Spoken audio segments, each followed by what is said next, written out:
Hey there, podcast friends. Are you heading to Milwaukee this September for the Midwest Arts Expo? Yes, they are. Whoa, who was that? Who's talking?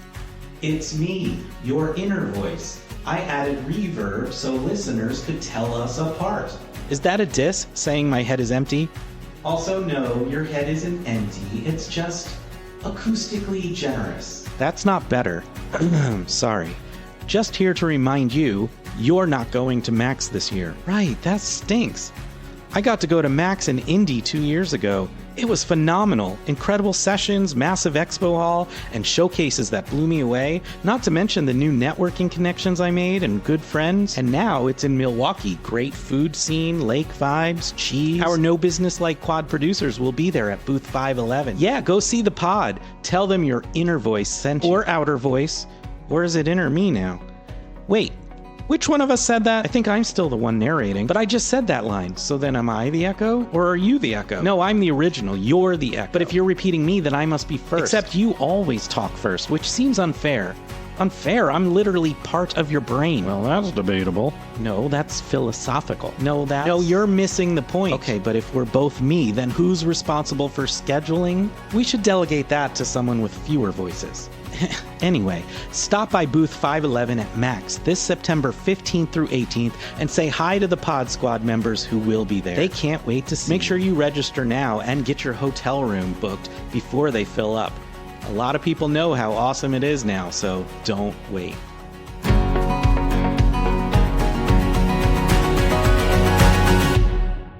Hey friends, this week I am rewinding us all the way to episode 32. Bob Bennett, Quality Takes Time. And since this episode originally aired, Bob has taken on another opportunity outside of Jazz St. Louis, but it doesn't make this any less relevant. Now, I chose this one because as we get closer to conference season, it's a good reminder of what our favorite drinks are. You know, just in case you want to show your appreciation. I'm kidding. Well, mostly. I really chose this episode because Bob reminds us that Rome wasn't built in a day, that true change and growth take time. He also talks about the many jobs you can have in our industry outside of performance. And if you were with us when this one released, I would encourage you to listen again. There's some great information in here. And if this one is new to you, well, you're in for a treat. Enjoy. Hello and welcome to There's No Business Like, a podcast where friends and industry colleagues explore topics and interview leaders in our industry of professional theatrical touring. Welcome back to There's No Business Like. Josh Benson, and I'm here with my friends, Katie. Hey, everyone. Katie Miller with the Midland Center for the Arts in Midland, Michigan. Brian. Hey, Brian Zellmer from KU Presents. Danielle. Hey, it's Danielle Van Hook from the Alden in McLean, Virginia. And Kevin. Kevin Maynard with Quad City Arts. Well, this week, I want to ask you guys, what is your favorite spirit or alcoholic drink if you drink, which I know all of you do, but what is your favorite go-to whenever you're out for an evening engaging with a hang? I don't really have a drink of choice other than occasionally. Well, that's not true because I love mudslides. It's a mudslide. I do love mudslides. But when I'm out drinking, I usually just say, oh, what are you having? And I'll do the same thing with whoever's next to me. Either that or a mudslide. Mudslide, yeah. I love it. That seems so fitting. I don't like frozen mudslides, though. It has to be the old-fashioned mudslide on the rocks. It just feels like that fits you so well, Brian, along with a tin of butter cookies. I agree. Can't disagree with that. I'll go next. I, of course, being from Michigan, I'm a huge supporter of the Michigan alcohol scene. So love a good Michigan beer or a glass of Michigan wine. I know we have friends that will disagree that there's quality wine that comes out of Michigan, but trust me, friends, especially from the greater Traverse City area, you need to try it. If we're talking spirits, I love a good margarita. I really enjoy tequila, and have been known to have a good number of margaritas on a girls' night out with some friends. I really thought you were going to say Michigan tequila, and I was like, just get out. There's no Michigan tequila. There's a line. Well, I guess I'll go. It depends. I love a good local IPA, but sometimes I really do like a good scotch. Like Auchentoshan and 3-Wood is my go-to lately. Gesundheit. I'm with Katie on the spirits. I do love a good margarita. I can have like a different fruit in it. That's fun. And I also like the salt on the rim. That really seals the deal for me. But 9 times out of 10, I'm going to choose the champagne. And then I'll say champagne for my good friends, real pain for my sham friends. Well, I'm a big fan of bourbon, and our guest today has a podcast himself called Bourbon and Banter. But then he is also the operations and artistic director of Jazz St. Louis. So on to our conversation with Bob Bennett.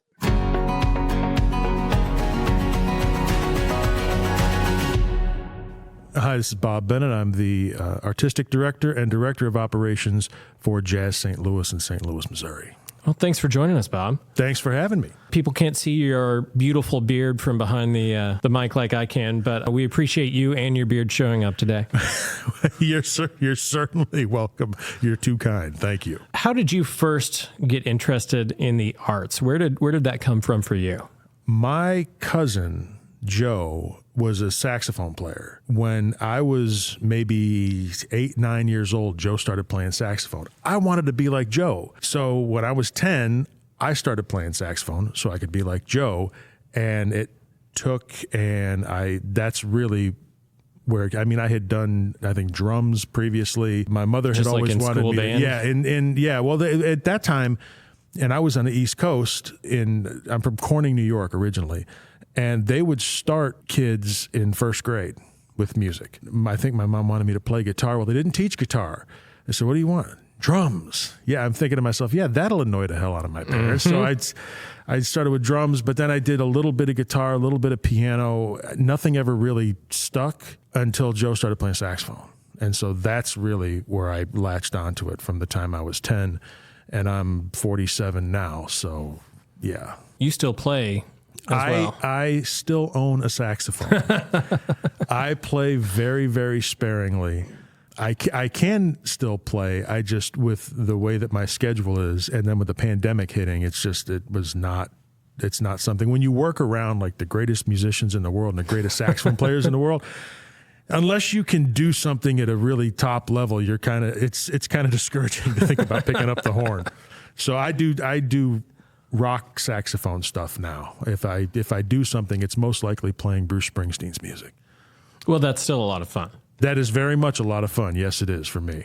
Well, that's a great start into the arts, but is there like a certain experience or a certain time where you decided that the business end of this industry was where you were going to land?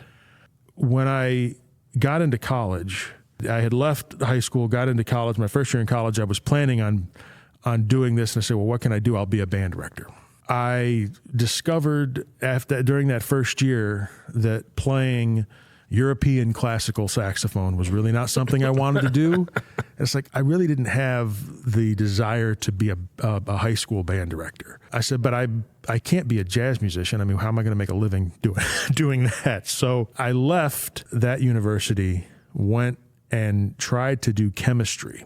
And I wasn't very good at it. It was really hard. And I'm like, well, how can I find a way to make my living doing jazz? I at that time, I called up Brett Stamps, who was the director of jazz studies at Southern Illinois University, Edwardsville. And Brett, that's where I had been the first year out of college. I had left and gone to a local community college for a couple of years. And it's there when I decided, okay, I want to try to figure this out to do music. So I called Brett. I said, Brett, what can I do with a degree in jazz performance? And Brett talked to me for like 45 minutes to an hour, going through all these various things, teaching collegiately, playing. It's like, it's not out of the realm of things to say that you can do this as a living, if you put your mind to it and put the effort in on it. And in that conversation is when it's like, okay, this is what I'm going to do. And so conversations like that are so integral because knowledge of what roles there are to play in the business industry, in the business side, on presenting side, logistical side of the music industry, so many people don't know about. They've got a passion for music, but know that they can't make it as a musician, and then that's just the end of it for them. And this was really him giving me an outline with mainly focusing on teaching collegiately. And I got my undergraduate in jazz performance from SIU Edwardsville. I went to get my master's. When I got my master's, within the first 2 months that I started my master's work, I got into radio at a jazz station there. I started working there because I was tired of hearing all the bad programming that was on the station. It's like, well, the guy's like, well, come down and do something about it. I said, yeah, okay. You know, I had no radio experience, no nothing. There I started DJing. I started working with a legendary disc jockey by the name of Leo Cheers, the man in the red vest, who was a legend in St. Louis broadcasting and in jazz broadcasting, knew all the musicians. Working with him and working in that medium and seeing how quickly I could pick it up led me to believe my future's going to be in radio. So I got my graduate degree in performance. I actually stopped putting the effort in on the horn because I was focused more on the business aspect of radio. Mm-hmm. I thought that was where my career was going to be, in radio. And radio took a big, downturn. That really didn't happen. But because I was in radio, I could come to shows at what was then Jazz at the Bistro for free. And I lived there for a year. I was just at every show. I came to hear everybody. I just hung out all the time. And when the position opened up in operations, because there were just two people at that time. There was the executive director and the operations person. Their operations person was leaving to pursue a career in law. That opened up. I'd been around. I just kind of slid in there, fully thinking that I was going to be doing radio, and I would do this for a little bit, but ultimately I wanted to do radio. The first 2 months I was at Jazz St. Louis, I had my first opportunity to work with Joey DiFrancesco. I'm from a large Italian family. Joey is from a very large Italian family. I made some pasta sauce, some red sauce, because we used to have apartments across the street from the club. I was like, okay, well, we've got these apartments. We have refrigerators in there. We would always stock them with food for musicians. Now, this is me at 25 years of old. My boss was in his early 30s. He was recently married. I was fresh out of college. We still had that college mindset. So we're like, okay, well, what do you put in the refrigerator for musicians? Well, get them something for breakfast. So eggs, bacon, white bread, American cheese, cold cuts, get some mac and cheese. And it's like, I'm embarrassed to think about what it was now. And donuts, and put all this stuff in there for the musicians. And that's a fully stocked fridge. And that's all you need. That's what you need. And then you get dinner at the club. But I put some of that homemade red sauce in there for DiFrancesco. And when he checked in, he comes to sound check the next day and he looks at his drummer. He says, "Is this the guy who made the sauce?" And immediately we synced up. And in that week, I just spent the week hanging out with Joey and the trio, going around to all the Italian places in town, just having, and then I'm like, yeah, okay, this is incredibly cool, and this is something that I can see. So that first experience is what really shaped it to be in the industry side of things like this. Mm-hmm. That first experience, because there were more after that, but that really was the first one, the bonding that Joey and I had, and we had that until his incredibly unfortunate passing this past summer, way too young. Mm-hmm. I mean, Joey and I were very close in age to each other, and we had a ball that week and had a ball for the next 20 years. But that moment was the one that said, okay, this industry side of things and presenting, that's where I'm going to be. So that's what landed you permanently, not permanently, but permanently up to this point at Jazz St. Louis. Yeah. I had, through the radio thing, I just hung out. I was actually selling CDs for them. It's like, well, he's always here, so yeah, let Bob sell the merch and then we don't have to deal with it.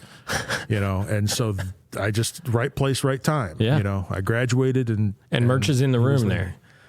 Yeah.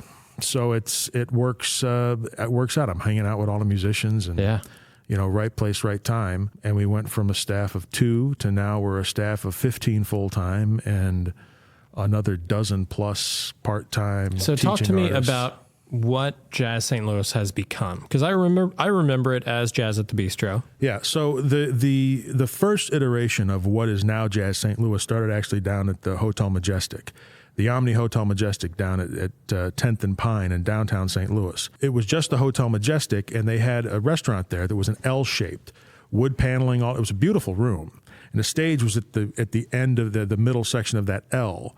And they hired Barbara Rose to facilitate putting music in that room, and it became Just Jazz. She would book Ray Brown, other people come in there. She had, contacts and friends that she built up in the industry over years. And so when the Omni Hotel bought the Majestic Hotel, they said, well, they looked at what they were doing with the restaurant. They said, this is not financially sustainable for us. So they eliminated the music. At that time, Grand Center owned the building here, what is Jazz St. Louis now. And they had a number of restaurants in there, but with any restaurant in this Grand Center area, you are beholden to the schedule of what's happening around you. So if there's nothing happening at the Fox Theater or at the Symphony or at the Sheldon or wherever, you're not getting business. And once the Fox show starts, that's it for business in the area in terms of restaurants. So they wanted something to come into the restaurant to drive business in. And they brought Barbara in. Peter Bunce was the president of the board of Grand Center at that time. And Peter worked with Barbara and brought Barbara in to start a jazz presenting series modeled after what was happening down at Just Jazz. Initially, we were part of Grand Center. That first year, Jazz at the Bistro, which is what it became, it was the Bistro at Grand Center. That was the name of the restaurant. They said, we'll call it Jazz at the Bistro. That'll be the name of the music series, and Grand Center would financially, be responsible for it, and she'd book the artists, and they'd come in. They brought in sound, piano, and it's funny to me that we actually made those speakers work for almost 20 years. That is insane to me. These little rams of speakers that first were put into a room that was mainly a piano trio room. You had piano trios. That's what Barbara was booking, a vocalist every now and then. You would hardly ever have a group that was larger than 4. Maybe you'd have a quintet, but everything was basically acoustic. And you fast forward to the last shows in the club, and you look at what was coming through at that time, and it's shocking, the transformation and the different genres of jazz and styles that would come through, and making them all work with those little speakers. So we were there for a year under Grand Center. Then they realized that we had to become our own independent 501c3. So they broke off from Grand Center, established Jazz at the Bistro as a 501c3. Barbara passed in the fall of 98, and Gene Bradford came in as the new executive director in 99. At that time, we started doing a few more things with education and outreach. And we started taking the artists that would come in to the club out into schools and make it as part of the contract that we had for the week. The week would be for 4 nights at the club plus 1 educational outreach activity. So we made it a core part of our programming because we had to reach students and build a new audience for this. Well, and then that's multifaceted. You're serving the community and serving those schools by bringing something interesting in there. But at the same time, you're reinvesting in the future of your organization by creating fans from a young age. Correct. So when we first started doing it, not everybody was on board, but we did, we'd get 6 to 10 artists, in the first year or 2 years, and they'd go, and we would basically load up the club's back line into a van, drive it to a school, put on a show in what we had termed a jazznasium at that time. You'd have 500 kids listening to Jane Monheit, Joey DeFrancesco, Nicholas Payton, Tim Warfield, Terrell Stafford, all these people. And we started doing that, and then that'd be on a Thursday or Friday afternoon. Take the back line off the stage, take it out, do this, bring it back, do the shows. As we continued to grow that program, and we received support for that program from Emerson, so it became the Emerson Jazz in Our Schools program, and we started to get secondary backline that we could take with us so we wouldn't have to tear down a stage. And we started making That's incredibly helpful alone. Yeah, it's incredibly helpful, standpoint. but it's still us taking bands out into schools, which is great when you've got them going out to do a clinic with, a music program. If you're doing 500 or 600 students in a gym, it's a little bit harder to control sometimes, depending upon if they're middle school kids or high school kids. The elementary school kids were often the most eager to interact and attentive. So as we kept doing that, we would get more and more support from the musicians doing it. It became a thing now where everybody does it. It took maybe 4 or 5 years, but everybody would do it, because it was a thing that became known. When you came to play Jazz at the Bistro at the time, you also played in the community. You also shared with the students. That program has since developed into us putting the bands on stage at the venue and then bringing students in from schools. So they will pay for busing, we'll give them lunch. We do it on Friday afternoons. They have an opportunity to experience the musicians in the musicians' natural environment, in a show environment. The musicians have all their backline available to them. It's just like doing a show. And it has been, just from watching the reactions of the students, it's more impactful to what they're experiencing because they're getting to come to a concert. Basically. Well, and they're also they're in an environment that's not a jazznasium. Exactly. To where it's built to focus on the music. It's not built to focus on 2 goals in the lines. Correct. So that program did that. In 2004, we wanted to start affecting students even more so than just bringing bands in there. And so we started an all-star student ensemble where we would audition students. We started it with support from THF Realty. They came in to do a small group the first year.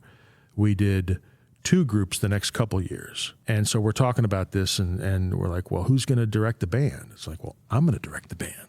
It's like, if we're going to do this, I want to be the one to do that. And they're like, oh, okay. So they let me. We had a great couple of bands those first several years. I did it from 2004 to 2006. In 2006, we hired a director of education who would overtake that program, and we expanded it into featuring 6 to 7 groups. So we wound up getting to a point where we would have anywhere between 125 and 150 students auditioning for about 60 slots in 7 different groups. That's incredible. All directed by St. Louis-based jazz educators. So it really took off.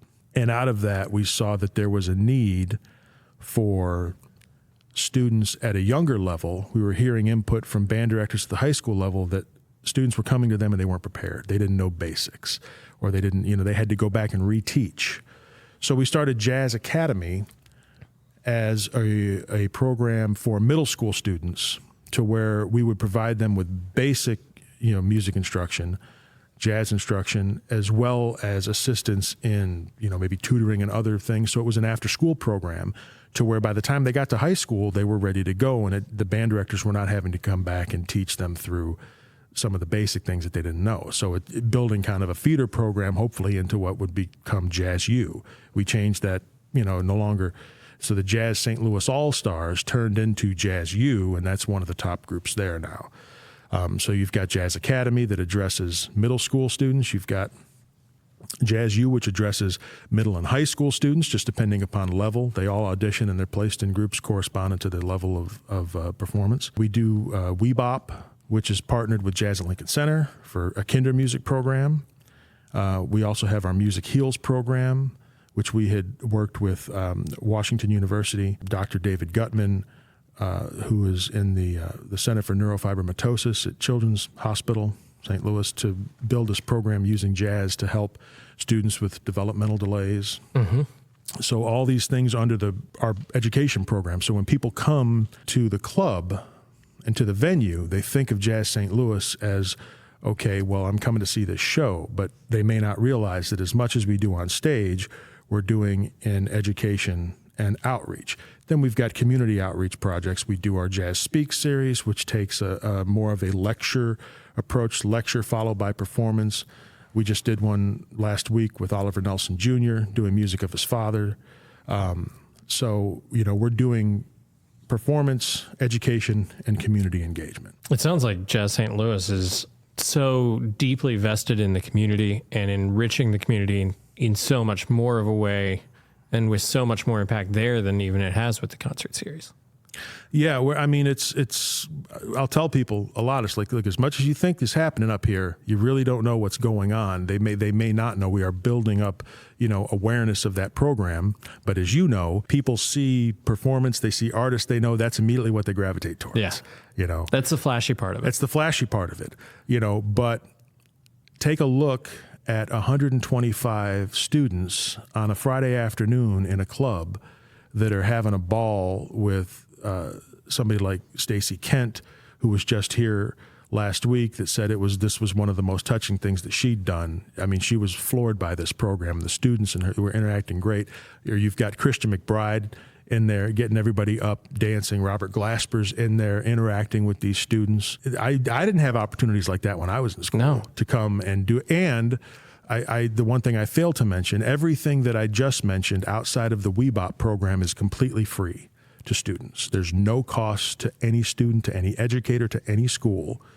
We will underwrite buses, them coming into Jazz U and Jazz Academy. Those programs are completely free. We'll have our artists that are working not only in the club, but we'll have artists that come in on week-long education residencies and community residencies that'll work with our students. There's no cost there either. I mean, obviously you said that it started very grassroots for you, where you were literally taking the back line off the stage and going and putting it into a gymnasium. It must have been rewarding just being there and watching the kids interacting with it from the beginning. Otherwise, I can't imagine it growing into what it has now with the kind of effort that it's taken to build it to what it is now. Yeah, the organization has grown. I mean, I won't take credit for growing the education programs. I mean, I was the first person to direct those bands, but our education staff has really taken that into another level and grown that program to have all of these things going on. So,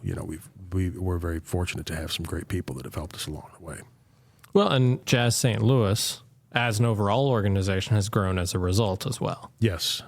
So you also have the role of artistic director. What does the role of artistic director at an organization like Jazz St. Louis involve? The biggest thing, and what most people are going to see with that, is booking. So programming, that's all me. Long-term artistic planning, budgeting, so at least for us, I'm budgeting all of these performances, not just booking and not just, going and saying, well, let's go get this artist. I've got to figure out what that's going to look like. So there's more, it's almost more budgeting than booking, really. Mm-hmm. On the operations side that you mentioned, the only thing we didn't mention is I'm largely responsible for overseeing the building. Mm. So typically you don't have the same person booking the bands, doing the budgeting, and fixing the toilet. But if that needs to happen, I will do that. The artistic, for us, I'm advancing shows as well with my team. But the large majority of it is booking, budgeting, and artistic planning. We're trying to plan out 3 to 5 years, look and see what's coming down the road, see how we're going to get there, see what kind of unique partnerships we can develop. And I do that with our community, our director of community engagement, who is also our director of education, so we can look at things and we'll talk to other collaborators.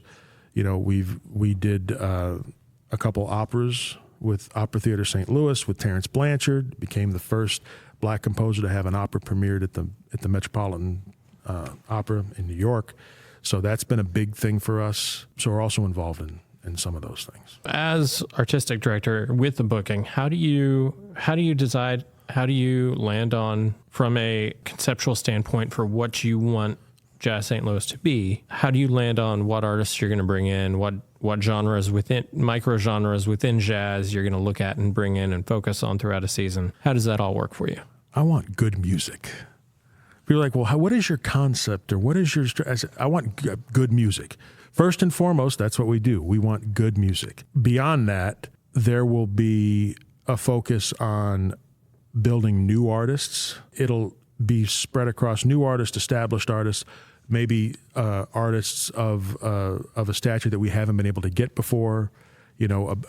Somebody like, for example, Branford Marsalis. It took me 15 years to finally get Branford Marsalis in the club. But in terms of, you'll also look across the year and make sure you've got some things that are going to hit newer audiences, more traditional audiences. You'll have some piano trio stuff. You'll have some vocal stuff. You'll have stuff that is going to hit people who are wanting to come in for something that is maybe more fusion or electronically driven, or something like the Yellow Jackets. A balance so that you've got something for everybody.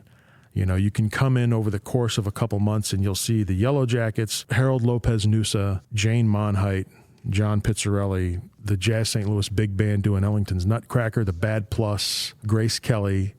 Those are all hitting very different audiences. So you want to make sure to have it spread out so you're not focusing on one core audience, but just bringing something in for everybody. We are different than most clubs in that we run our programming in a subscription series like a PAC does. That allows me to do a lot of things that I would not be able to do if I just relied on single ticket sales alone. Yeah. So that lets me bring in somebody that people aren't familiar with. You know, we had Roosevelt Collier in, you know, about 1.5 years ago. That's not somebody that would typically play the club, but I've got a subscription audience and they trust us in programming. So I can debut artists, and before single tickets go on sale, I'll have anywhere from 425 to 600 tickets sold for the course of 5 nights.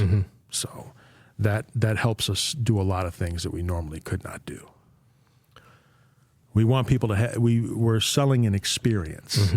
You know, it's not just a ticket to a show, it's an entire experience. There's something about hearing jazz music in a 200-seat club that is different from hearing it in a 5,000 or 1,000-seat theater, you know, in a larger space. There's an intimacy to coming to hear the music in a club setting. For me, that's the ultimate setting to hear it in. I mean, there are artists out there that you'll never see in a club. Yeah. And that's unfortunate for me. I mean, you could have seen them in a club 40 years ago, maybe. But there's an intimacy between the artist and the audience that you don't get anyplace else. So that is an additional thing that we have going for us. Well, and the club is where the entire genre started and grew and was curated. That type of music is a communication, and it is a conversation that's being had, and you're a part of it when you're in a club. And when you're in a giant hall, you're not a part of it in the same way. It's the intimacy's gone, like you were saying. No, it's still a great performance. Yeah. But there, I do have a little bit of an advantage in that we have we're able to create a very unique experience for the listener and for the patron. And that's true to the history and origins of the art form itself. Correct. And that's what's, in my mind, that's what's so important and beautiful about a jazz club like that, is that it really gives you that original experience that it's meant to have for jazz. Yeah. I'd like to take you back in time. I want to take you to right after your conversation with the professor at SIU Edwardsville. What specific advice you would have for yourself about the industry at that time? Well, at that time, I was looking to be a performer. At that time, I would say you can't, it's just like I'm a big bourbon fan. You can't rush quality. You can't rush this. You have to put in the work.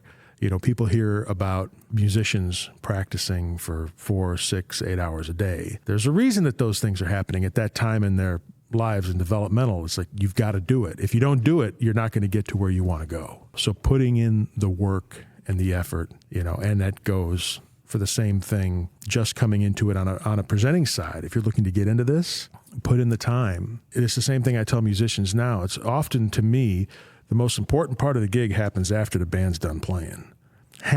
The hang is gone.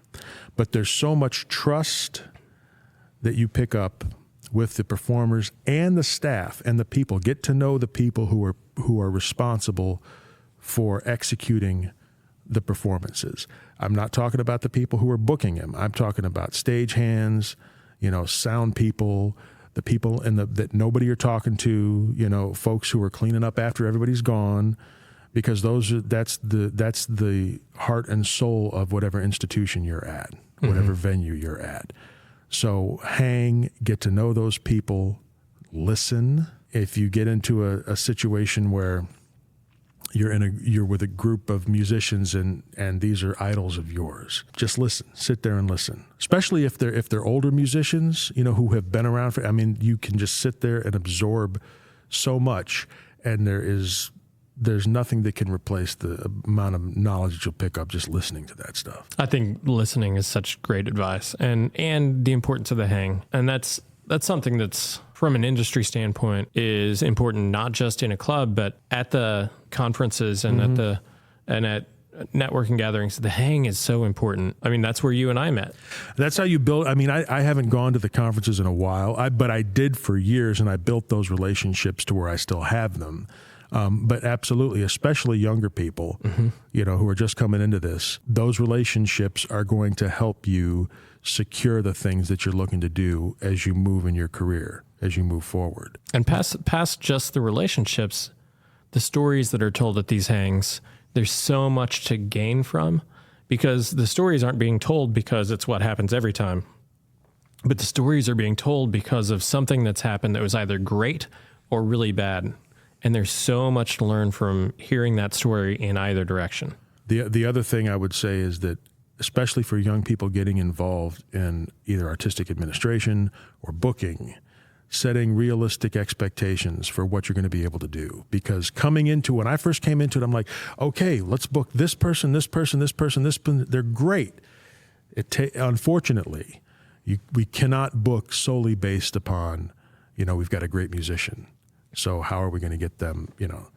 That's good to try. I mean, you want to book all great musicians, but there's so much additional stuff that you don't realize until you get into it and get in the weeds a little bit about just what is driving decisions in terms of artistic direction, and making sure that because it is we're all not-profit organizations, but that doesn't mean that everybody's just got a pile of money sitting over there that they can burn through. Not-for-profit doesn't mean we're going to lose money as much as we can. Exactly. And that's a misconception that a lot of people have coming into this line of work. It's like, well, we're nonprofit, so don't worry about it. Where does the money come from?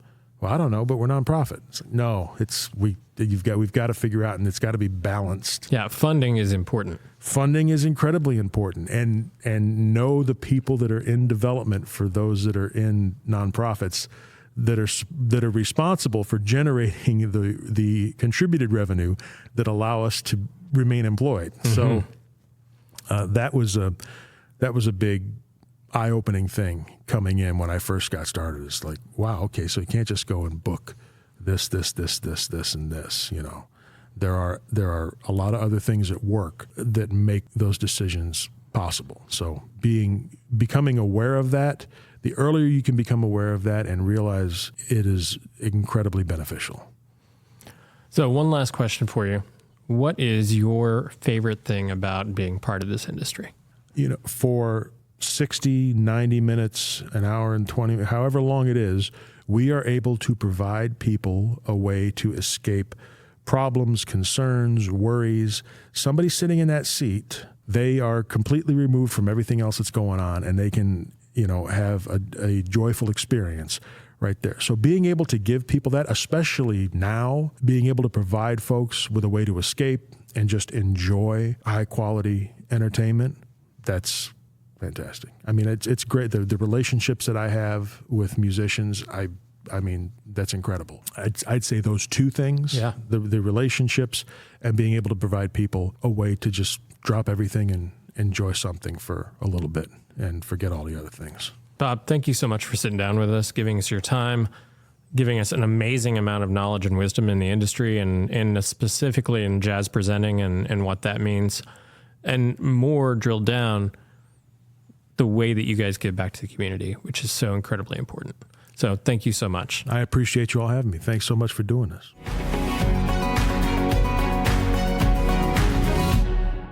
Josh, I love that conversation. It was really enjoyable overall. I had a lot of great tidbits that I learned from, but I especially love the bonding over red sauce and Italian food. Really felt that one. I love that. I just love that moment, a little like artist relations moment that Bob was talking about there, trying to figure out what to fill the fridge with in the apartment. As a former artist relations manager myself, it just warmed my heart to know that I'm not the only person who's gone, what do I feed this person when they're coming to do a show? But I appreciated that story so much. And I love the conversation about bonding with artists and having that experience and eating and drinking with them and building those relationships. I just, I've had similar experiences myself, and I really loved that. So thanks to Bob for sharing about that. Amen to that. And I also really loved, just right off the bat, hearing the arts and economic prosperity, like reasons why we should support the arts, not just for personal fulfillment and Amen. enjoyment, but, you know, if the theaters downtown don't have a show, then the restaurants don't have business. And that's sort of how they transitioned to the jazz space that they're in now. But like, we cannot stress enough how important the arts and the arts sector is to the economic prosperity of our towns and of our states. Yeah, I mean, it is truly driving the economy. I think what I appreciated most about this conversation is the longevity of his time with Jazz St. Louis. I mean, just being there for a time of massive growth and just recognizing the vision that takes and just the time that it truly takes to accomplish something like that. We have a tendency in this industry, and I think maybe just as people as a whole, to, you know, sort of celebrate the overnight success and not realizing that it takes, you know, 15, 20 years to actually bring those visions to fruition. Looking at his organization, it's gone from two staff members to 14 full-time staff members. I have to give him kudos too for making educational outreach as part of the contract. I believe we all do that now, but that's something that is actually fairly new in the industry.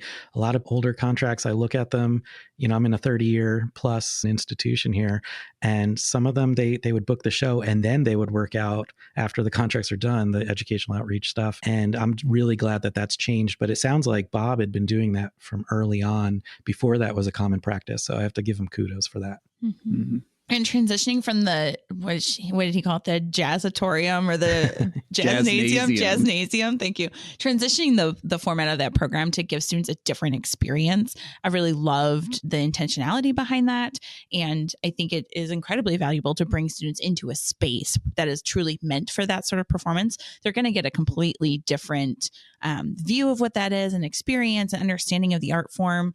And so I really love that transition and just how they've grown those education programs over the course of the years. Like, so impressive. Want to talk to his development team about how they raise all that money and get sponsors and that sort of thing to fund all of that and make it completely free, right? Access is clearly at the core of the mission of that education programming. And yeah, would love to learn more about that in the future. What really stuck out to me in that conversation about education was that the programs developed because of a community need.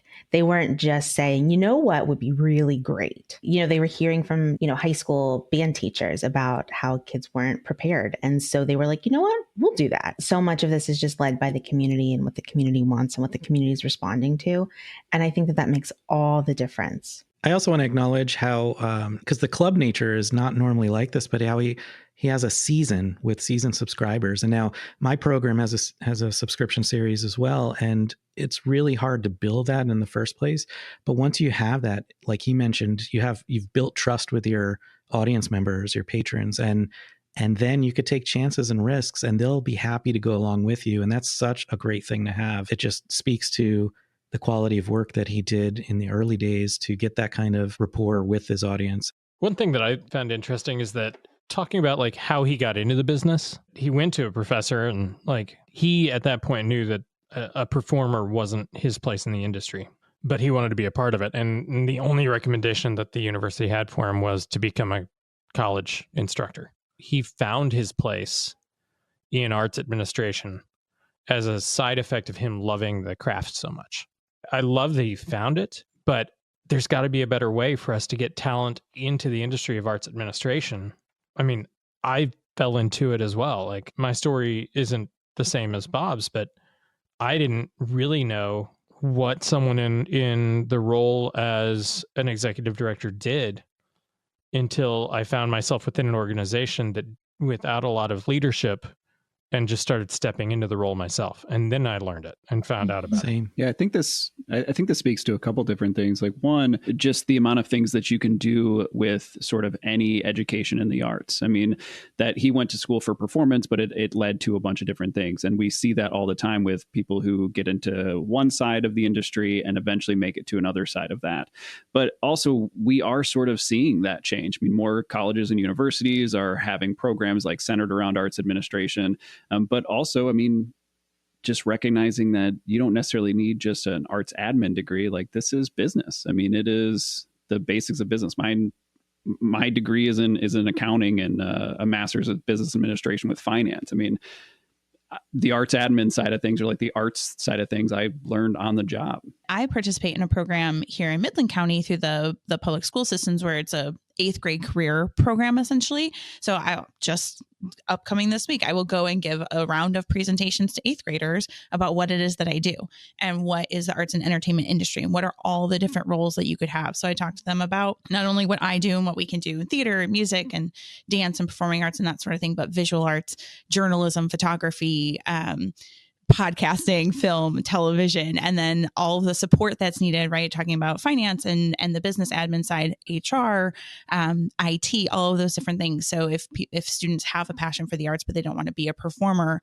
I try and give them a really wide view of all the different parts of the arts and entertainment industry that they could potentially pursue. While it takes a huge chunk out of my day several times a year to go to middle schools around the region and give these presentations, it's one thing that I can do, or we can do as arts professionals, is participate in those sorts of programs through our school systems to put those ideas in front of students from an earlier age. We ourselves as arts administrators can help sort of with this pipeline information flow issue with students when they're younger. I also love how he talked about the after show hang, and I didn't realize where he was going with that, but he's right. When he said the production folks are the heart and soul of the venue, he is so right.